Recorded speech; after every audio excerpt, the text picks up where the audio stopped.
Halo teman-teman, selamat datang kembali di channel YouTube Gia Academy. Semoga teman-teman selalu sehat dan terus semangat. Pernahkah teman-teman melihat petir? Gambar berikut adalah petir yang pernah terjadi dan berhasil diabadikan dengan kamera. Nah teman-teman, petir merupakan salah satu gejala kelistrikan, khususnya listrik statis. Petir dapat terjadi karena elektron di bagian bawah awan tertarik oleh proton di daratan. Teman-teman tentu masih ingat ya, apa perbedaan proton dengan elektron? Mengapa keduanya bisa saling tarik-menarik?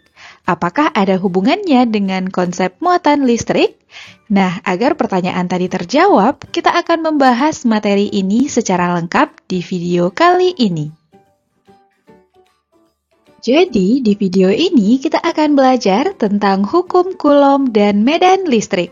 Simak terus videonya ya.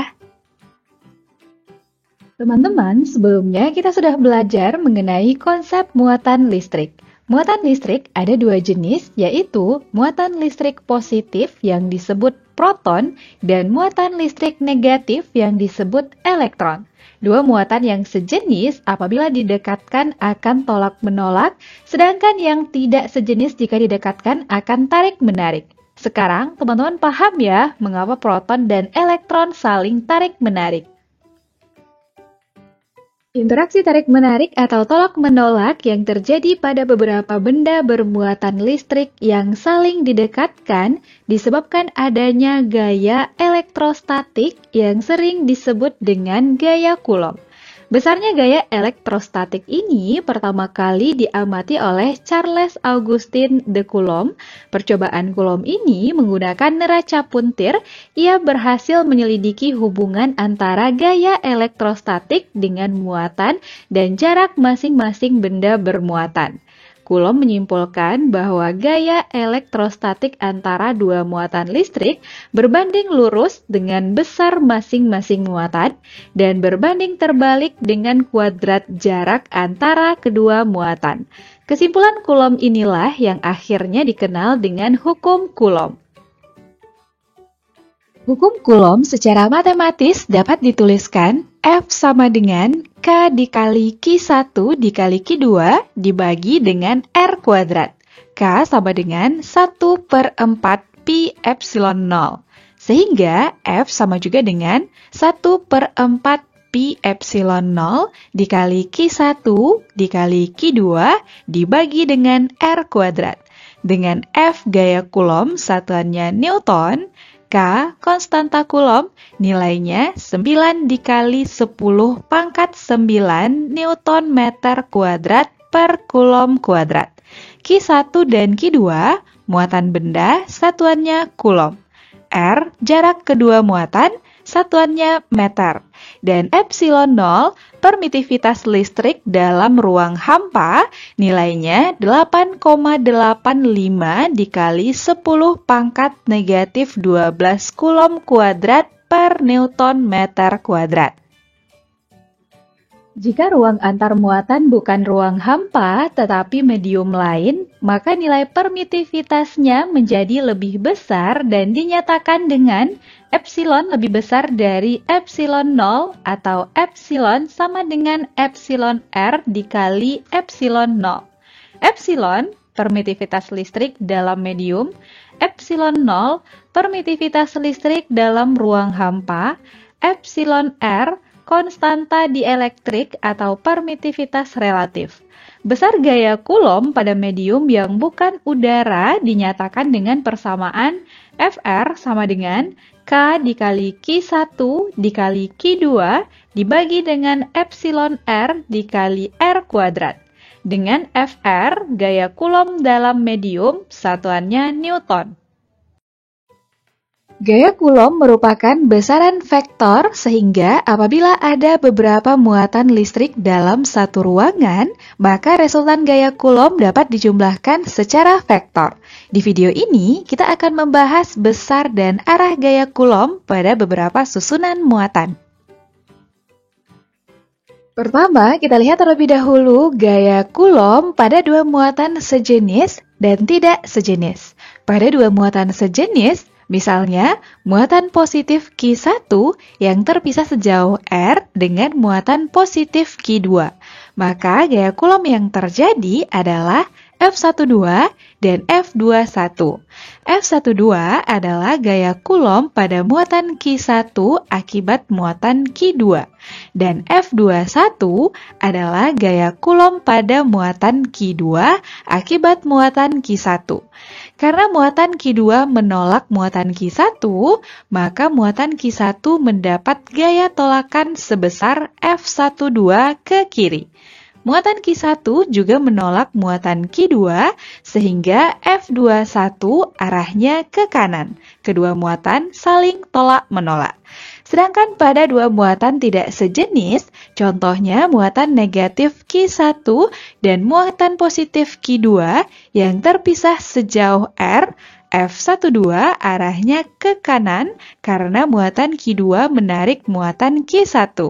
Dan F21 arahnya ke kiri karena muatan Q1 menarik muatan Q2. Kedua muatan saling tarik-menarik. Konsep ini perlu teman-teman pahami ya, karena sangat penting untuk menentukan gaya Coulomb akibat interaksi lebih dari dua muatan. Berdasarkan hukum Coulomb, besar F12 sama dengan F21 sama juga dengan K dikali Q1 dikali Q2 dibagi dengan R kuadrat. Selanjutnya, kita lihat besar dan arah gaya Coulomb pada tiga muatan listrik tidak sejenis yang terletak segaris. Muatan positif Q1 terletak pada titik A dan muatan negatif Q2 terletak pada titik B. Pada titik C yang berada di antara keduanya diletakkan muatan positif Q3 dengan jarak R1 dari muatan Q1 dan R2 dari muatan Q2.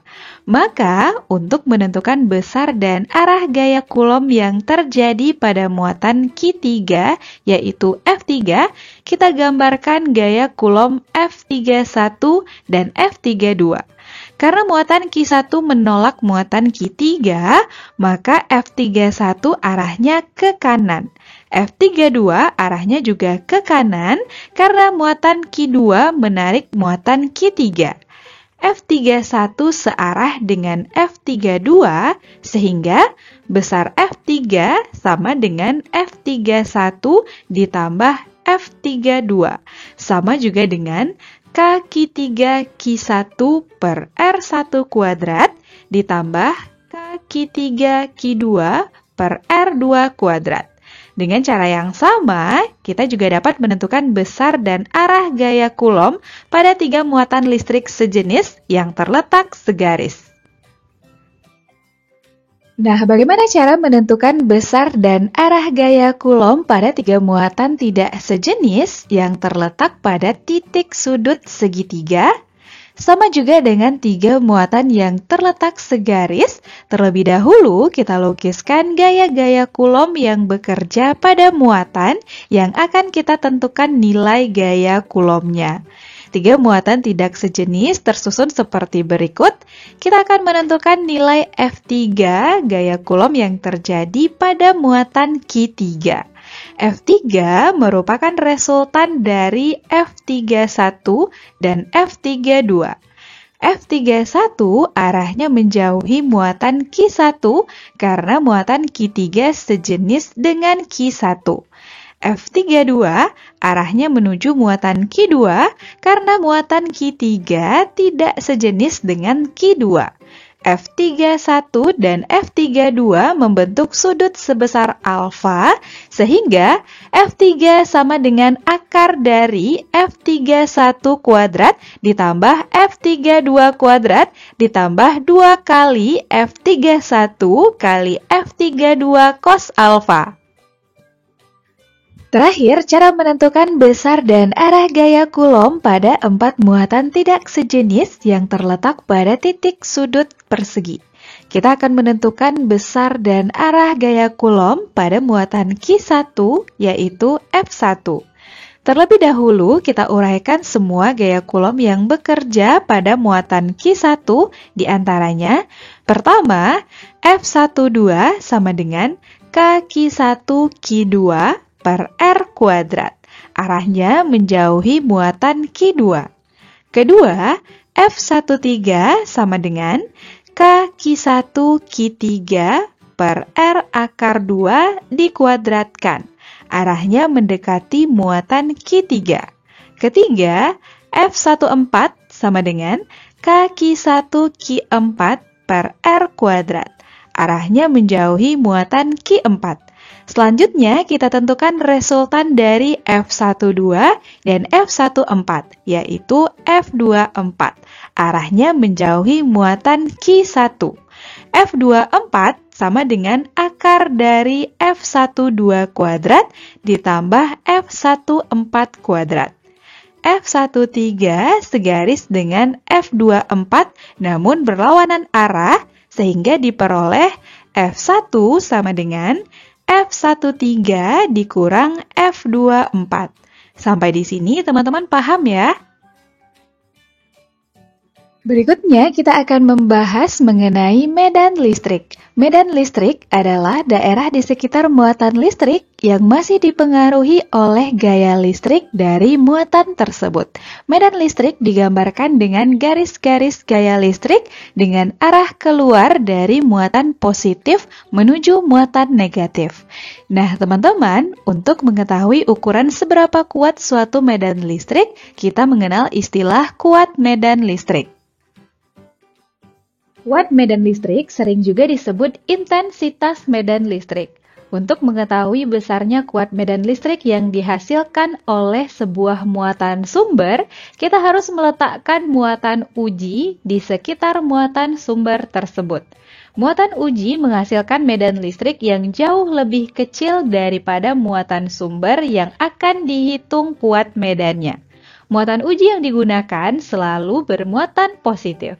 Besarnya kuat medan listrik yang dihasilkan oleh muatan sumber didefinisikan sebagai hasil bagi antara gaya Coulomb yang bekerja pada muatan uji dengan besar muatan uji.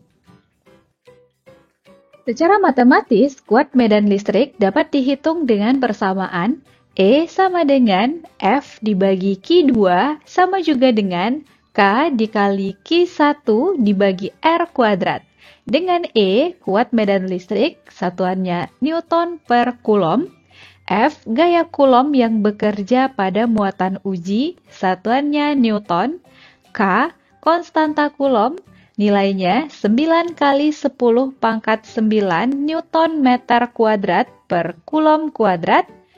Q1, muatan sumber.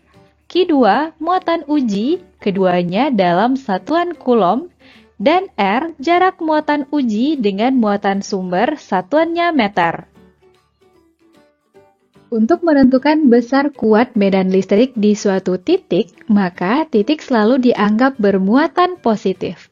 Kita misalkan titik yang akan kita hitung kuat medan listriknya adalah titik C.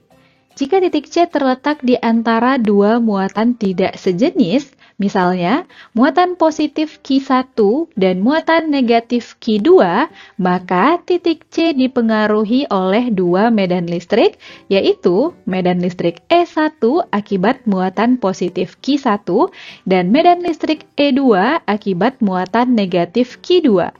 E1 arahnya ke kanan karena menjauhi muatan positif Q1, dan E2 arahnya juga ke kanan karena menuju muatan negatif Q2.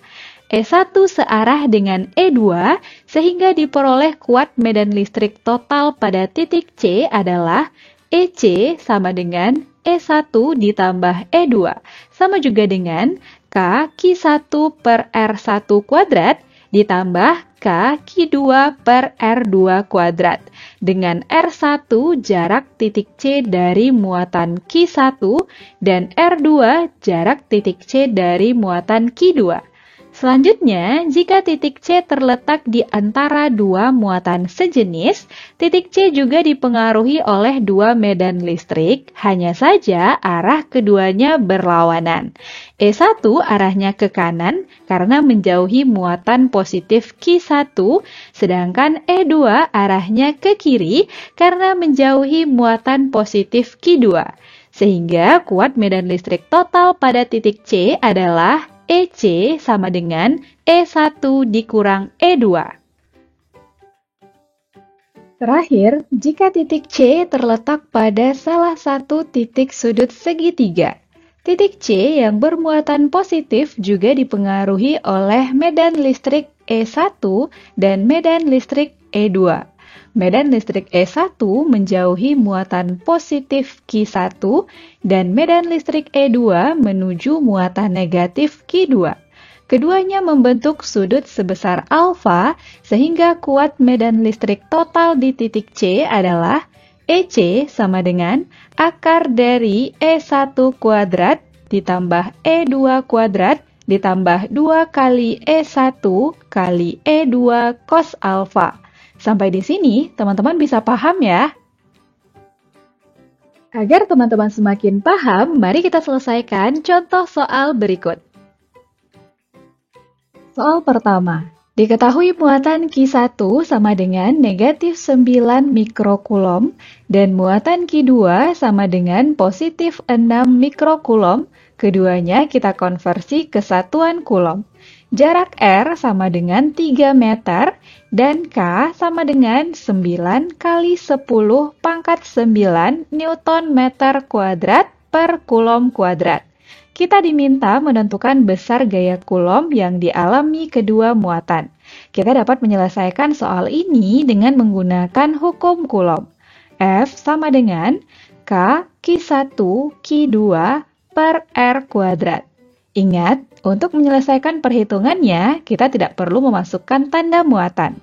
Kita masukkan semua nilainya. F sama dengan 9 kali 10 pangkat 9 dikali 9 kali 10 pangkat negatif 6 dikali 6 kali 10 pangkat negatif 6 dibagi dengan 3 kuadrat.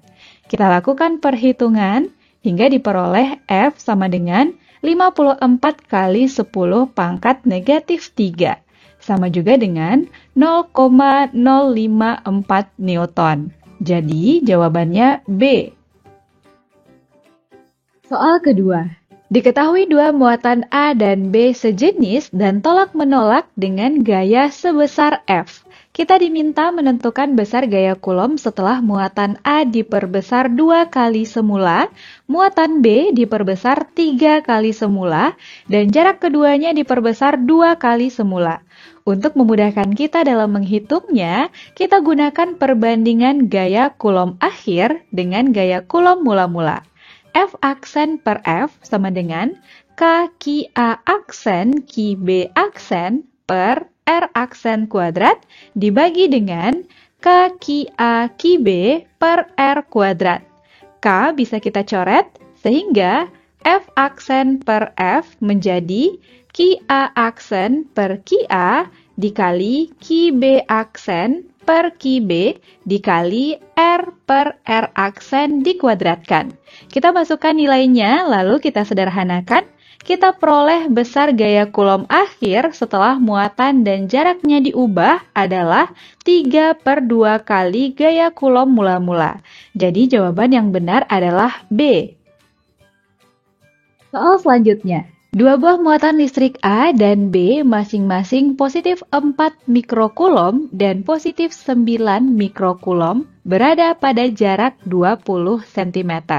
Di antara kedua muatan itu diletakkan muatan C yang besarnya positif 5 mikrokulom. Kita diminta menentukan letak muatan C agar muatan C tidak mengalami gaya kulom. Untuk memudahkan kita dalam menyelesaikan soal ini, kita lukiskan susunan ketiga muatan. Kita misalkan jarak muatan C dari muatan A adalah X dan jarak muatan C dari muatan B adalah 20 kurang X. Selanjutnya, kita lukiskan gaya-gaya kulom yang bekerja pada muatan C, yaitu FCA dan FCB. FCA arahnya ke kanan karena muatan C ditolak muatan A. FCB arahnya ke kiri karena muatan C juga ditolak muatan B. Karena FCA berlawanan arah dengan FCB, maka FC sama dengan FCA dikurang FCB. Fc sama dengan 0, sehingga K Qc Qb per RCb kuadrat sama dengan K Qc Qa per RCa kuadrat. K dan Qc bisa kita coret, kita peroleh persamaan RCa per RCb dikuadratkan sama dengan Qa per Qb. Kita masukkan nilainya. Kita peroleh X sama dengan 8 cm dan 20 kurang X sama dengan 12 cm. Ini berarti muatan C terletak 8 cm dari muatan A atau 12 cm dari muatan B. Jawabannya B. Soal keempat. Diberikan susunan 3 muatan Q1, Q2, dan Q3 yang berada pada ujung-ujung segitiga siku-siku ABC seperti pada gambar. Panjang AB sama dengan BC sama dengan 30 cm. Kita diminta menentukan resultan gaya Coulomb pada muatan Q1. Terlebih dahulu, kita lukiskan gaya-gaya Coulomb pada muatan Q1 akibat muatan Q2 dan Q3. F12 menjauhi muatan Q2 dan F13 menjauhi muatan Q3. Kita tentukan besar masing-masingnya menggunakan hukum Coulomb. Kita peroleh F12 sama dengan 3 Newton dan F13 sama dengan 4 Newton. Selanjutnya, untuk menentukan resultan gaya Coulomb pada muatan Q1, kita gunakan persamaan F1 sama dengan akar dari F12 kuadrat ditambah F13 kuadrat ditambah 2F12 F13 cos alfa. Alfa sama dengan 90 derajat, sehingga cos alfa sama dengan 0. Maka F1 sama dengan akar dari F12 kuadrat ditambah F13 kuadrat. Kita masukkan nilainya, kita peroleh F1 sama dengan 5 Newton. Jadi jawaban yang benar adalah B. Soal terakhir, 2 muatan listrik terpisah seperti pada gambar. Titik C berada di antara kedua muatan berjarak 10 cm dari A. Jika Qa sama dengan 3 mikrocoulomb dan Qb sama dengan negatif 4 mikrocoulomb, kita diminta menentukan besar kuat medan listrik di titik C karena pengaruh muatan A dan muatan B. Terlebih dahulu, kita tentukan arah kedua medan listrik yang bekerja pada titik C. Medan listrik akibat muatan A yaitu EA arahnya menjauhi muatan A yang merupakan muatan positif. Sedangkan medan listrik akibat muatan B yaitu EB arahnya menuju muatan B yang merupakan muatan negatif. Karena EA dan EB searah, maka kuat medan listrik total pada titik C yaitu EC sama dengan EA ditambah EB. Kita gunakan persamaan kuat medan listrik, kita masukkan nilainya dan kita lakukan perhitungan. Kita peroleh kuat medan listrik total pada titik C sebesar 36 dikali 10 pangkat 5 Newton per Coulomb. Jawabannya D. Oke teman-teman, demikianlah pembahasan kita tentang hukum Coulomb dan medan listrik. Jangan lupa tonton terus video-video terbaru di channel kita ya. Sampai jumpa di video berikutnya.